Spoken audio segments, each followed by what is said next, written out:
Hello, and welcome to Beyond Biotech, the weekly podcast from Labiotech. I'm Dylan Kassane, and this is episode 170 for the podcast. Today, we're diving into expression systems with Iskander of Validogen, and we'll explore the remarkable potential of Pichia pastoris, a methylotrophic yeast that's revolutionizing pharmaceutical protein production and beyond. From industrial enzymes to biomaterials, food, feed, and diagnostics, Pichia offers a reliable, scalable, and cost-efficient platform for recombinant protein expression.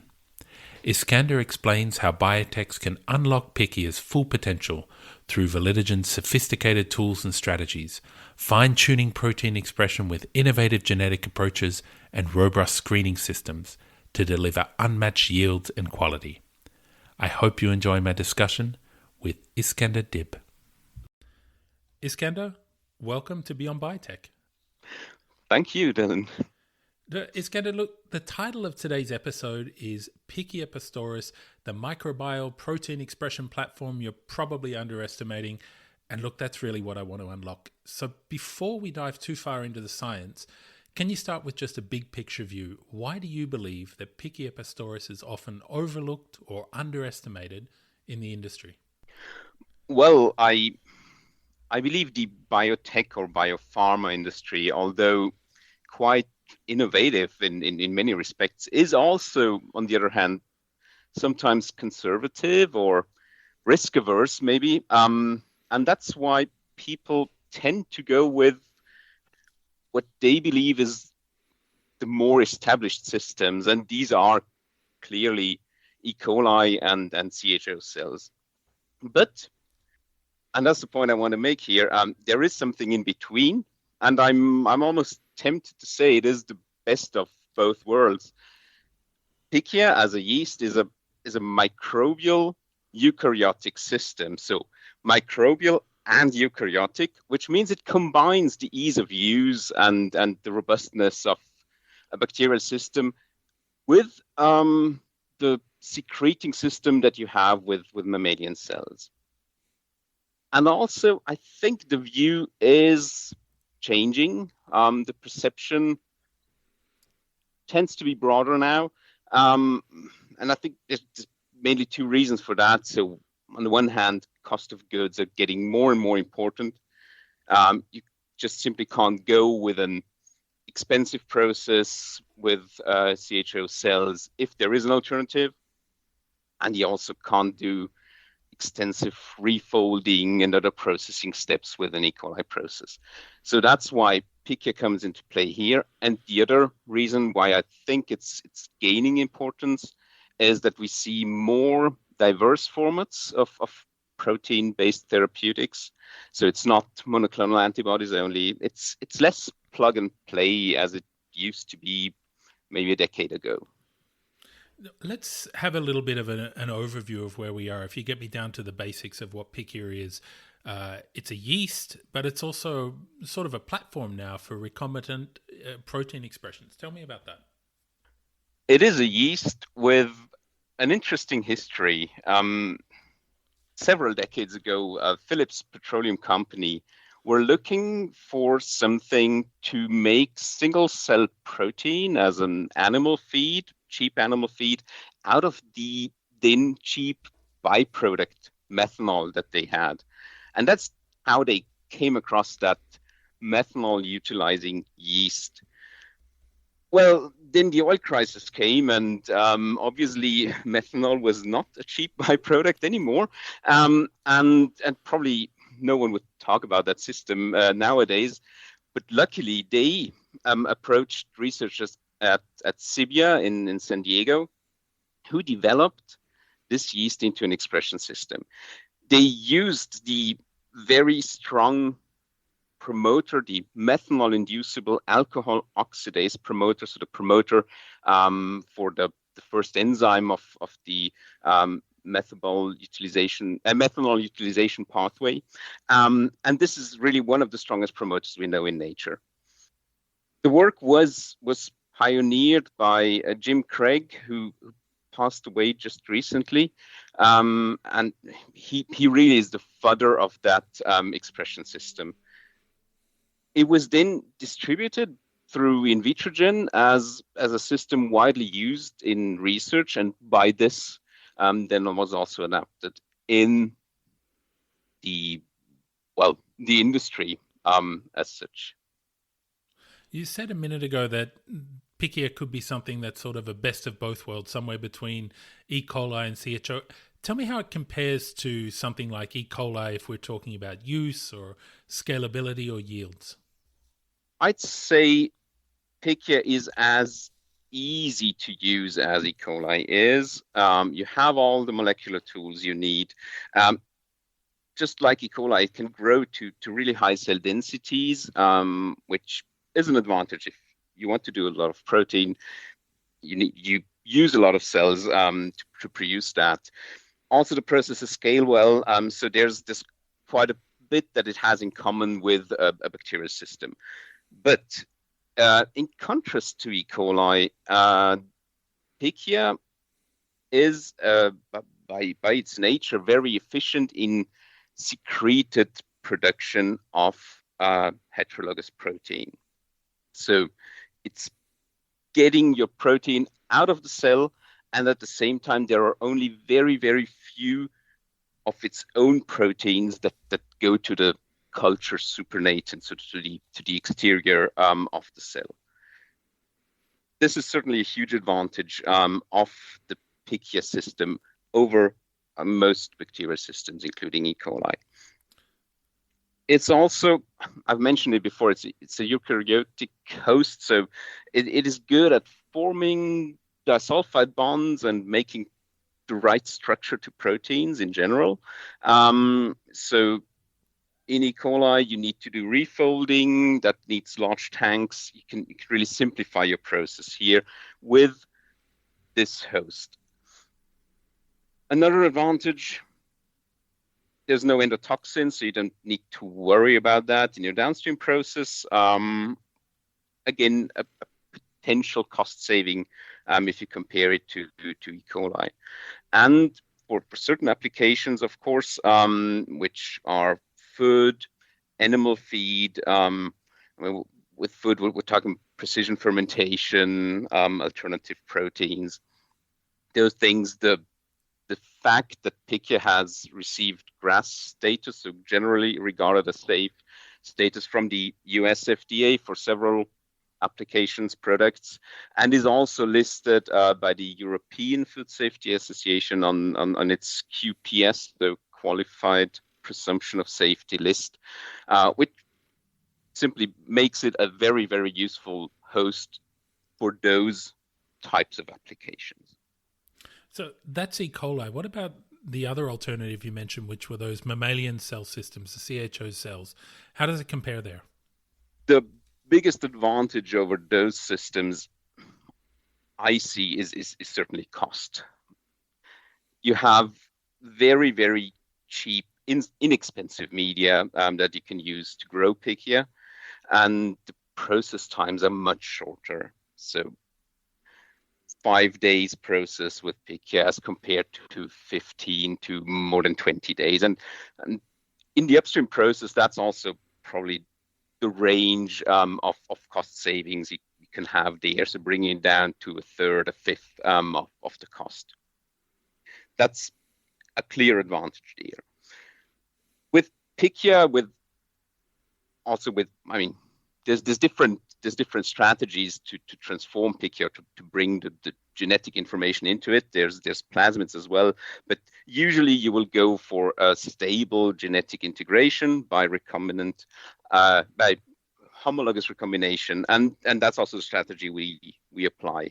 And by this, so you have your stable cells from the very beginning. There's no transient Pichia, and although with CHO, people go for stable pools now, speeding up things by this. I still think it's a cost, a timeline advantage that you have here, being quicker in getting your stable clones. And the cell line characterization is also faster, quicker release of your cells, which you didn't need for regulatory approval. Certainly another advantage there. I think that summarizes the advantages. The things it has in common with CHO cells is, as mentioned before, the efficient secretion of that system. Yeah, you mentioned that it was a really excellent system for this secreted production. Why is that so important? What is that going to bring you? With secreted production, it's just so much easier to get your product out of the cell. So it is outside of the cells. You spin your cells down, you separate them from the liquid, and you have your protein of interest in the culture supernatant. With intracellular production, as you have it very often in E. coli, you will have to disrupt the cells. You have additional process operation there, and you have additional stress on the product through those processes.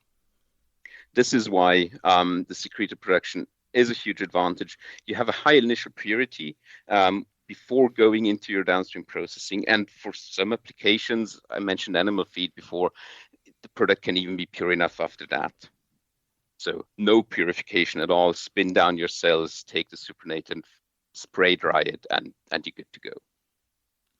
What about how PICHIA handles things like post-translational modifications? Have there been advancements to try and make it a little bit more human-like when we're building these therapeutic proteins?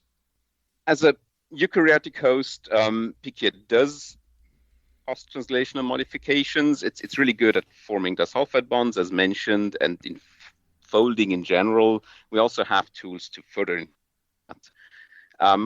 Comes to glycosylation, which is probably what most people have in mind when we talk about post-translational modifications. This is a bit more challenging. PICHIA does yeast-type glycosylation, so high mannose glycans, not as hypermanosylated as Saccharomyces does, but still, it is something that has to be considered. For some applications, it's not a problem at all. Some proteins obviously also don't have any sites that could be glycosylated, but it's application specific. When we talk parenteral drugs, immunogenicity is a concern, and this is why tools have been developed. Almost 20 years ago, there was a huge hype around a company called Glycophyte that was bought by Merck. Around 10 years ago, things got really, really quiet around that technology, unfortunately, I have to say. And there is also an alternative to that. It's called GlycoSwitch, which is a technology that we have also licensed in, and we apply to make proteins that are more human-like in their glycosylation patterns. This system has a platform strain that makes or attaches MAN5 glycans. So you have two N-acetylglucosamines and 5 mannoses. This is a form that you will also find in humans. So it's like a core glycosylation there.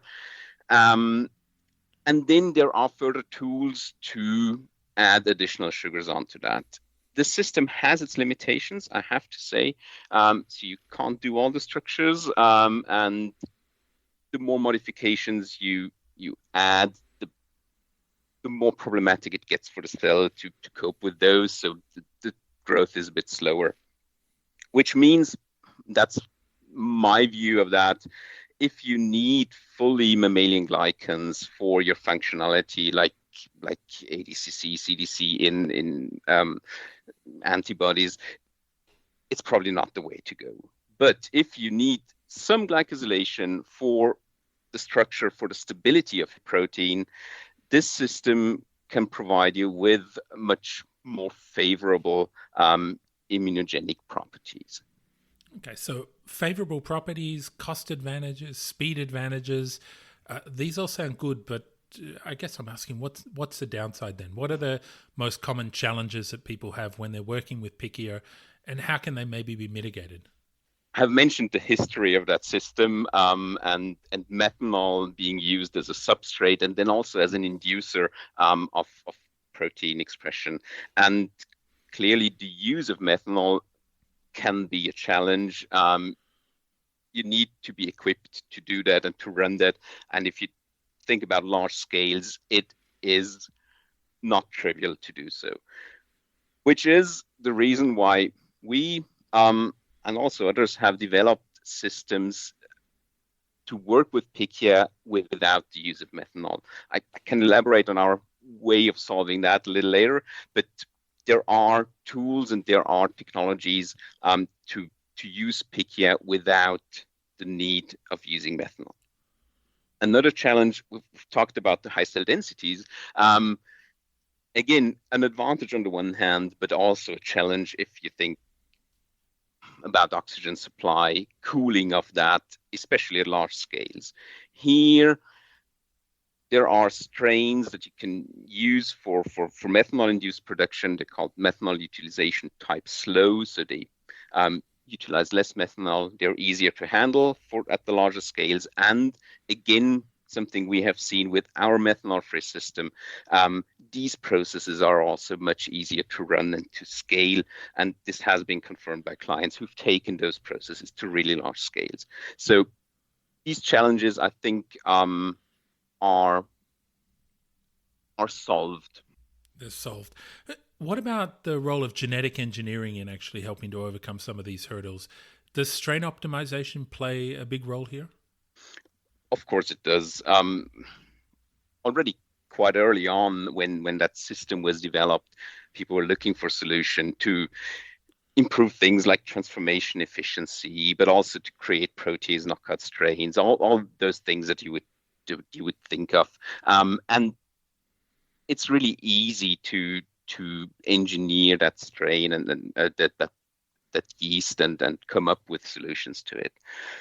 Our general approach, I would say, is to tackle all possible bottlenecks in transcription, translation, folding of proteins, secretion, and also one of the thoughts we have is that you need to balance the flow through that entire pathway of protein expression, protein secretion.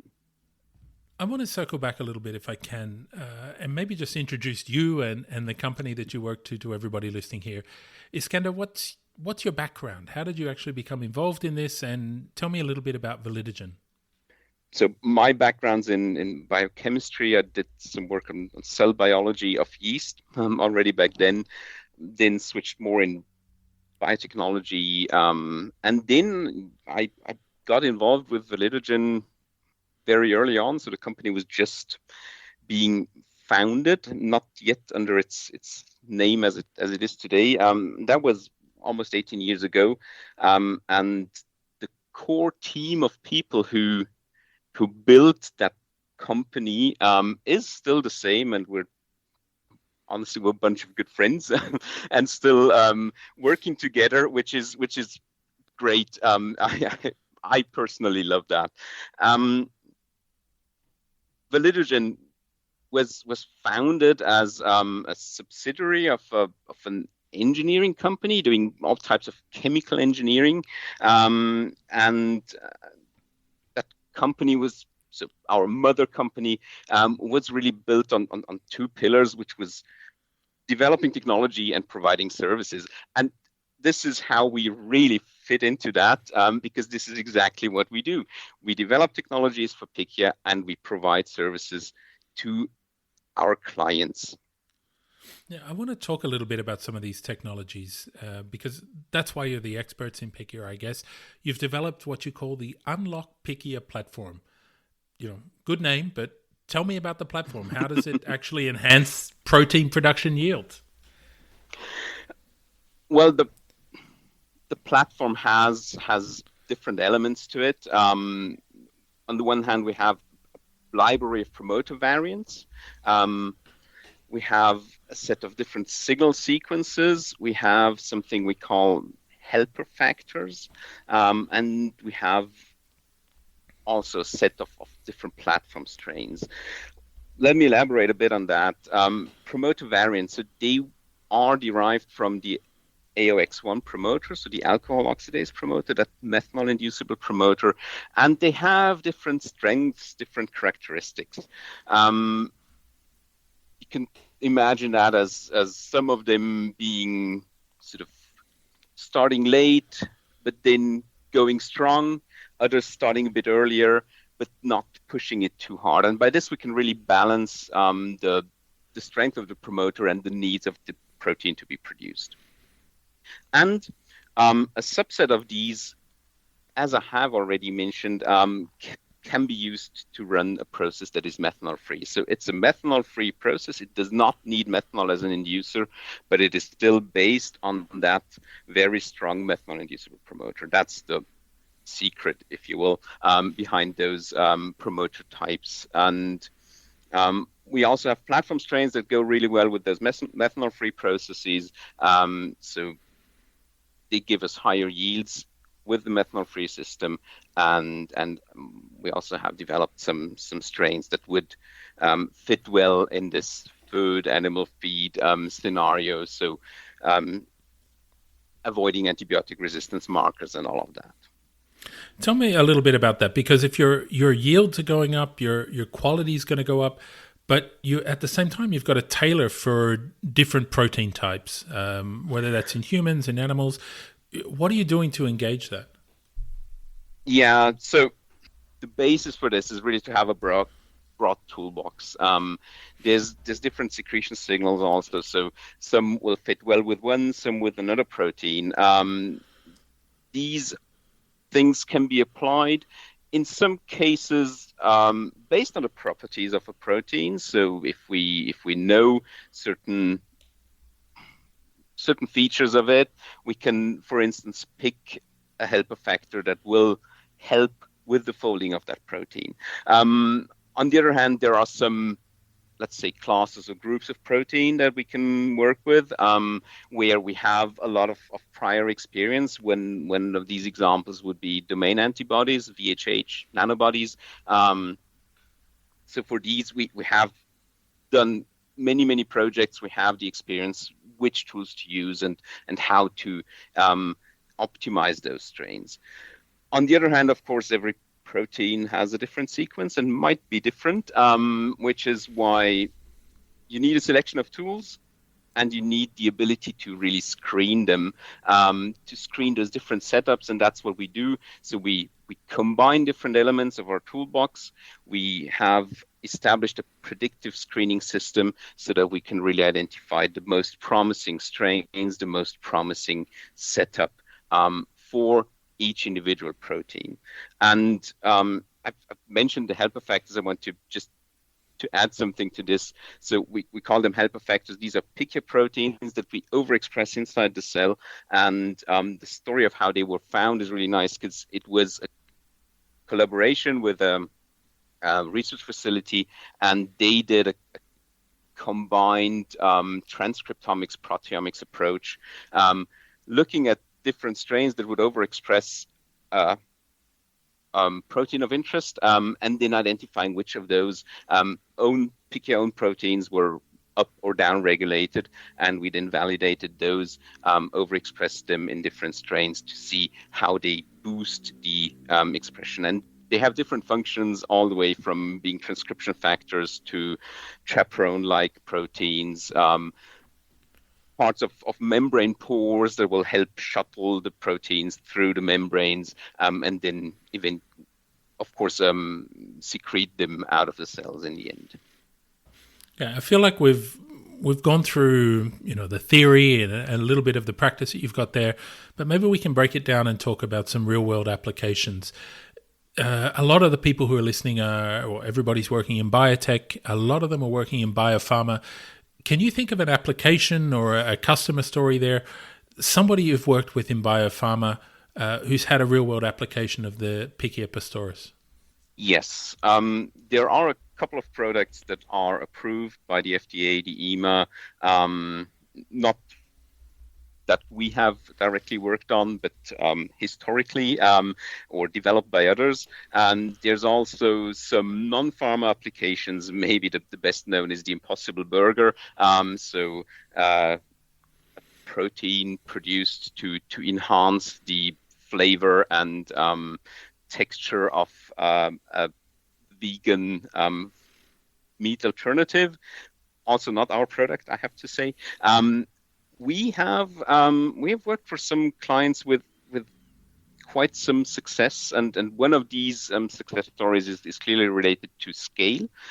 So one client of ours produces an enzyme for an animal feed application.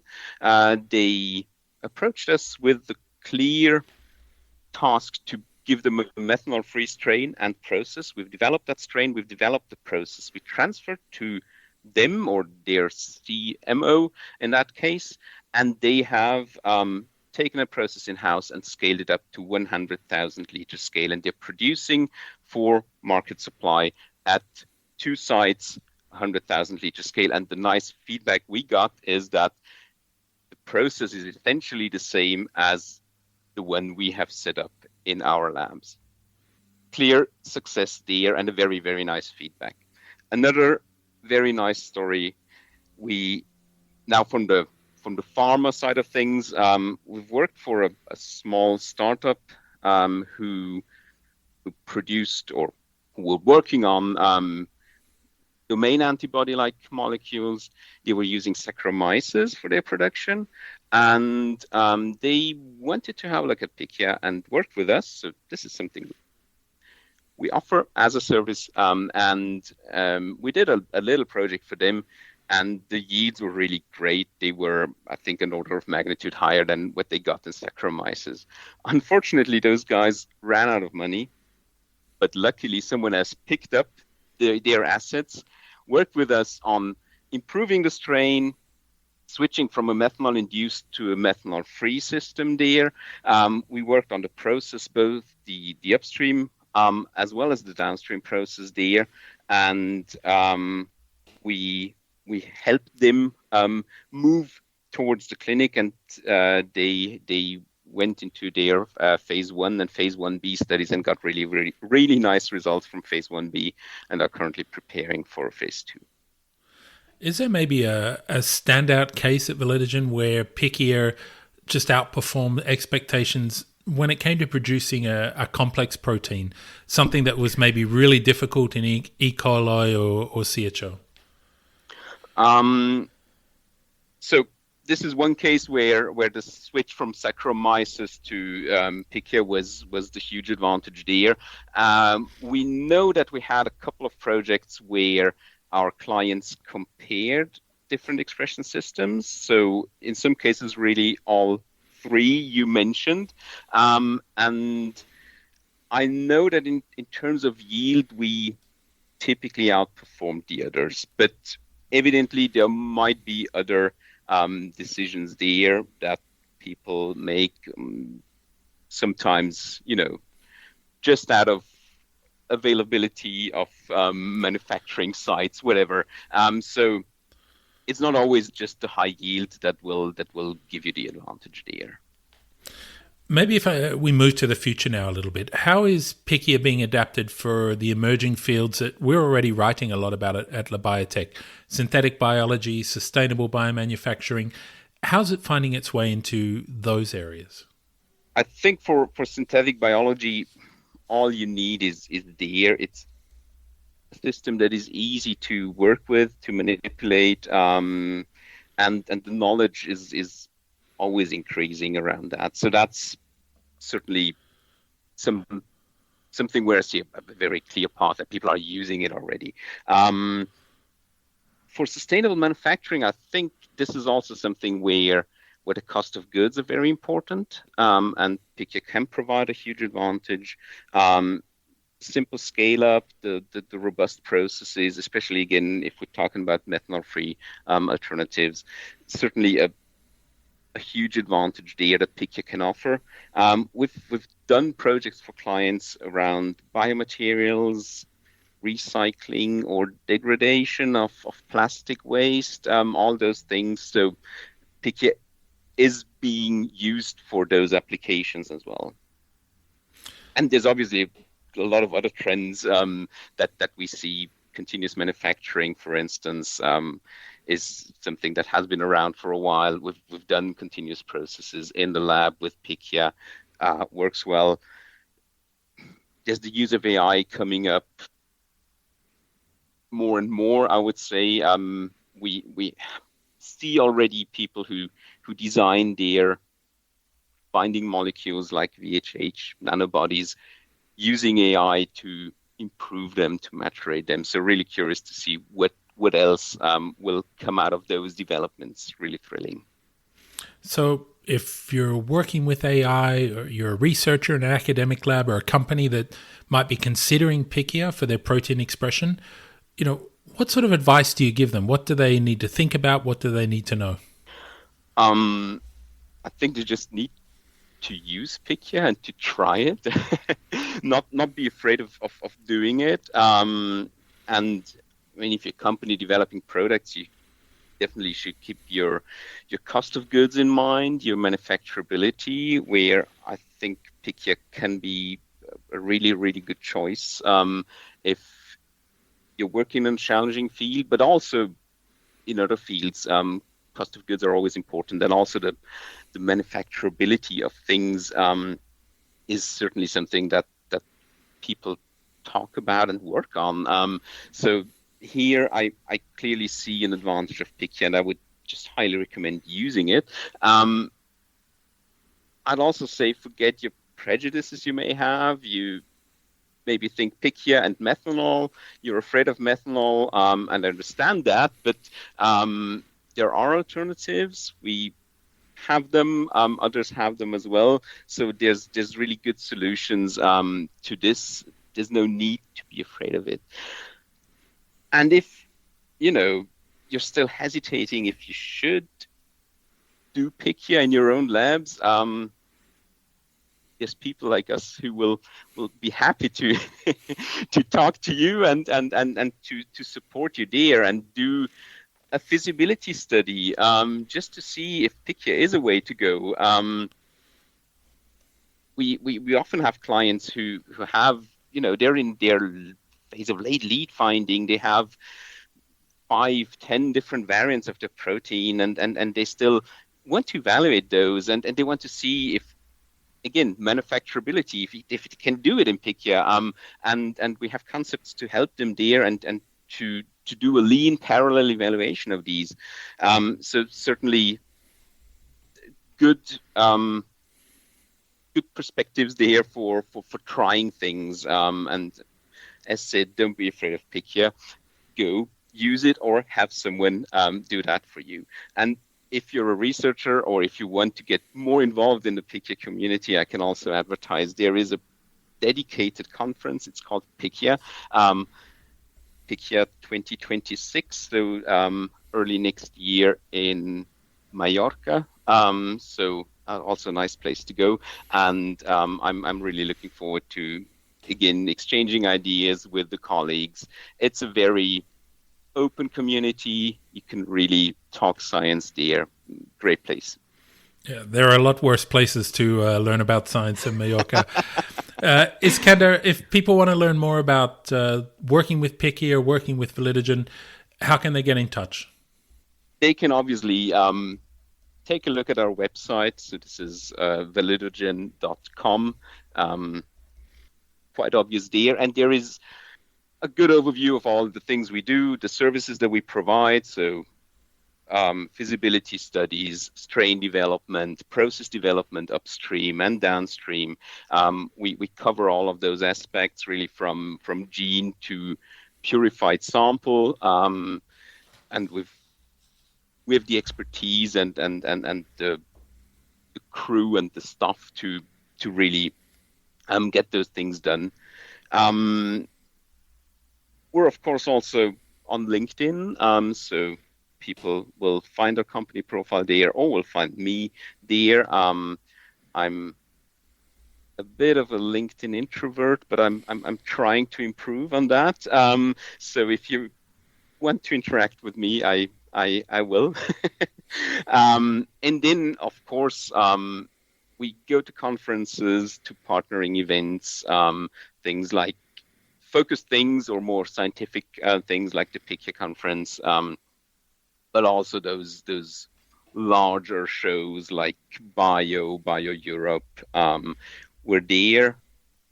Contact us. We're always happy to discuss and to exchange ideas and also, of course, to educate people on PICHIA, because I think that's what is needed to some extent, to tell people a bit about PICHIA, and I'm more than happy that I was able to do that today with you, Dylan.